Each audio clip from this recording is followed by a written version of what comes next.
আমার যুবকেরা, মা বোনেরা, বাবাজিরা, আজকে যারা এখানে বসে আছো, যুবকটা ওই পতিতালয়ে গিয়ে বসলো। সুন্দরী একটা মেয়ে তার সামনে এসে হাজির হয়, অঙ্গ ভঙ্গিমা দিয়ে কথা বলছে তার পাশে দাঁড়িয়ে, সুন্দর করে তার দিকে তাকিয়ে বলতেছে, যুবক রে, তোমার মনের যত চাহিদা আছে তুমি মিটাতে পারো, আমি প্রস্তুত আছি। একবার, দুইবার, তিনবার, বারবার তার সামনে দিয়ে হাঁটে। যুবকটা বসে আছে, কোনো কথা বলে না। চতুর্থবার যখন আবার তার সামনে হাজির হলো, যুবকটার চোখ দিয়ে জোর জোর করে পানি পড়তেছে আর কাঁদতেছে, আর বলে, মাবুদ, আমি যদি এই মুহূর্তে খারাপ কাজ করি, আমার মা কাছে নাই, বাবা কাছে নাই, আত্মীয় স্বজন নাই, আপনজন কেউ নাই, কেউ দেখবে না, আমি তো আমার আল্লাহকে ফাঁকি দিতে পারবো না। যখন ওই মুহূর্তটার মধ্যে তার মাথায় ঢুকলো, আমি রাসূলের কাছেও তো মিথ্যা কথা বলতে পারবো না, আমি কি করব? সঙ্গে সঙ্গে তার ভিতরে ভয় চলে আসলো। কার? আল্লাহ। আর একটু জোরে বলতে হবে, কার? আরো জোরে বলেন, কার? আমার ভাইদেরকে বলতে চাই, এই পৃথিবীর মধ্যে যেই যুবক আর যুবতীগুলি আমার আল্লাহকে ভয় করে, আমার আল্লাহ রাব্বুল আলামিন তাদের জন্য ওয়াদা করে দিলেন, ওয়ালিমান খাফা মাকাম রাব্বিহি জান্নাতান। যেই যুবক আর যুবতীগুলি পৃথিবীর মধ্যে তার লজ্জাস্থানকে সংরক্ষণ করেছে, চরিত্রকে ঠিক রেখেছে, আল্লাহকে ভয় করেছে, আমার আল্লাহ রেজিস্ট্রি করে দিলেন দুনিয়ার মধ্যে, ওই যুবকটা দুইটা জান্নাতের মালিক দুনিয়াতে হয়ে যাবে। আরেকটু জোরে বলবেন না সুবহানাল্লাহ? সঙ্গে সঙ্গে ওই অবস্থার মধ্যে কাঁদতেছে। মেয়েটা সামনে আসার পরে একটা লাথি দিয়ে ফেলে দিয়ে সেখান থেকে চোখের পানি নিয়ে চলে আসলেন। জোরে বলেন না সুবহানাল্লাহ? হেদায়েতের মালিক কে? আল্লাহ। আর একটু জোরে বলেন, কে? আমার ইকবাল ভাই এখানে বসা আছে, আমরা দুইজনে মালয়েশিয়াতে গিয়েছি, সেখানে আমাদের অনেক ছাত্র আছে। তো একটা ছাত্র আমাদেরকে নিয়ে গেল জাবালে ওমর, একটা হলের নাম। যে জাবালে ওমর, যে বিল্ডিংটা আইইউ, যেটা আন্তর্জাতিক ইসলামী বিশ্ববিদ্যালয় মালয়েশিয়া, সেখানে গিয়ে দেখি বিল্ডিং এর সামনে অনেকগুলি ফ্রিজ রাখা আছে। সেখানে সুন্দর করে লেখা আছে 1 টাকা দিয়ে খাবে, আর কিছু লেখা নাই। সেখানে কোক, 7 আপ, তারপরে আইসক্রিম, যা আছে সব ভিতরে ভর্তি করা। তো তাকে প্রশ্ন করলাম যে এখানে কি চুরি টুরি হয় না? এটা খোলা রেখে দিয়েছে। হুজুর, আজ পর্যন্ত কোনোদিন চুরি হয় নাই, শুধু এতটুকু কথা লেখা আছে, আলাম ইয়ালাম বিআন্নাল্লাহা ইয়ারা। তুমি কি মনে করছো তুমি যা করো আল্লাহ তা দেখেন না? আর একটু জোরে বলবেন না সুবহানাল্লাহ? এর নাম হলো ইসলাম, এর নাম হলো ইসলাম, এর নাম হলো ইসলাম। তুমি মুসলমান, আরেকজনের সম্পদ গ্রাস করবে, পড়ে থাকবে, এটা কখনো মুসলমান এটা ধরতে পারে না। বলেন কথা ঠিক না বেঠি? আর বাংলাদেশে যদি এরকম ফ্রিজ থাকতো, আইসক্রিম থাকতো, ফ্রিজের ঠ্যাং পর্যন্ত কেটে নিয়ে যেত। কি বলেন ঠিক না? এই চোরের রাজ্য হলো এই। মুসলমান দাবি করে আর চুরি করতে একটুকু চিন্তা করে না। আমার ভাইদেরকে বলবো, বাজিরা একটু বলো তো দেখি, তোমাদেরকে বলি, তুমি সম্পদ গ্রাস করছো, চুরি করছো, ডাকাতি করছো, সন্ত্রাসী করছো, সব কিছু করছো, আরেকজনের জমি দখল করছো, সব কিছু করলা, কোনো আপত্তি নাই।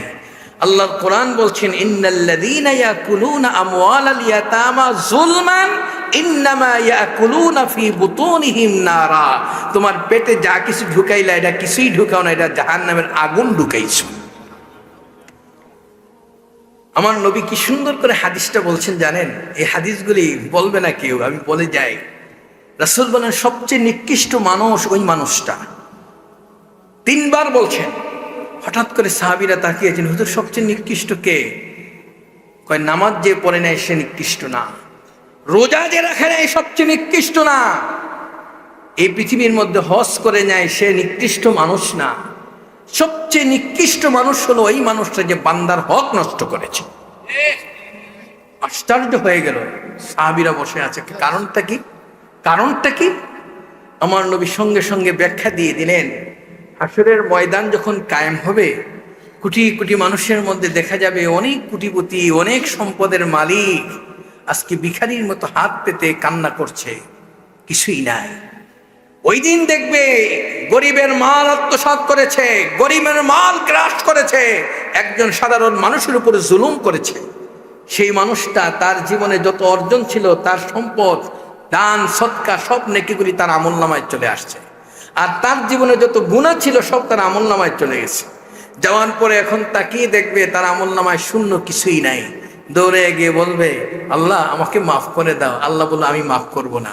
আমার নবীর কাছে গিয়ে বলে, নবীকে একটু সুপারিশ করে দেন। আমার নবী বলবেন, আমি সবার জন্য সুপারিশ করব, তোমার সুপারিশ আমি করব না। কি কথা কি বুঝতে পেরেছেন? এখন বলেন তো দেখি, আপনার দুনিয়ার সাধারণ একটু সম্পদ গ্রাস করা, চুরি করা, ডাকাতি করা, সন্ত্রাসী করা, এর চেয়ে নিকৃষ্ট প্রাণী, খারাপ মানুষ আর হতে পারে না। এই জন্য রাসূল বলছেন, সবচেয়ে খারাপ মানুষ হলো ওই মানুষটা যে বান্দার হক নষ্ট করেছে। বান্দার হক নষ্ট করা যাবে? কথা বলেন না কেন যাবে?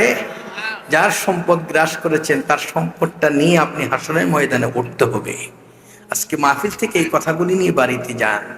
জীবনের জন্য হয়তো বা একটা কথা যদি হৃদয়ে লেগে যায়, এটা আপনার জীবনে কাজ হবে, এটাই কাজ হবে। আমার ভাইদেরকে বলবো, যারা এখানে বসে আছেন, ওই যুবকটা ঘরে চলে আসলেন, ভয় করলেন কাকে? জোরে বলতে হবে কাকে?